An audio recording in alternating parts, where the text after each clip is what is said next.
اختیار ولی صاحب تو یہ نواز شریف صاحب کی اس میں رضا زیادہ تھی اس لیے یہ سمودلی ہو گیا، اگر پہلے ہوتی تو پہلے ہو جاتا، یہ کہہ رہے ہیں کامران مرتضیٰ صاحب۔ اور اس کے ساتھ یہ بھی سوال جوڑ لیں کہ ایک اوپینین یہ آ رہی ہے کہ نواز شریف نے ایسا اس لیے کیا ہے کہ وہ ٹف ٹائم جو وہ نہیں دے سکے اسٹیبلشمنٹ کو، انہوں نے اچکزئی کے تھرو اپنی خواہش پوری کرنے کی کوشش کی ہے۔ بسم اللہ الرحمن الرحیم، بہت شکریہ بطول راجپوت۔ یہ دیکھیں، اب اس میں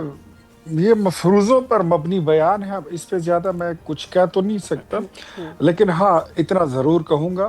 کہ یہ ان لوگوں کے لیے ایک کھلا میسج ہے جو یہ کہتے ہیں کہ نواز شریف تو بڑے مطلب فارغ ہو کے گھر بیٹھے ہیں،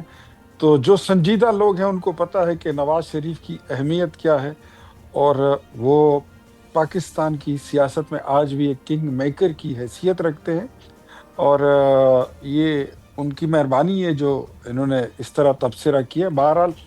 اسٹیبلشمنٹ سے بدلہ لینے والی کوئی بات نہیں ہے، اس میں کوئی بات نہیں، یہ بات غلط ہے۔ ہاں، اس بات پہ ہم کنونسڈ ہیں کہ جب 2022 کو ریجیم چینج کہیں، حکومت کا چینج کہیں، تختہ الٹنا کہیں، عدم اعتماد کہیں، جو بھی نام دیتے ہیں، اس وقت نواز شریف کی آشیرواد نہ ہوتی تو شاید ہم یہ کام نہیں کر سکتے، اور اس وقت یہ انہوں نے تب ہی وہ جا کر مانے، تب ہی انہوں نے گرین سگنل دیا جب ان کو یہ بتا دیا گیا کہ پاکستان ڈیفالٹ پہ جائے گا، پاکستان کو ناقابل تلافی نقصان اس کے وجود اور اس کی بنیادی اساس کو نقصان پہنچنے کا اندیشہ ہے، تو تب انہوں نے اجازت دی تھی۔ اور میرے خیال میں ان کو یہ معلوم تھا کہ اب یہ پارٹنرشپ ہم نے پاکستان پیپلز پارٹی کے ساتھ اور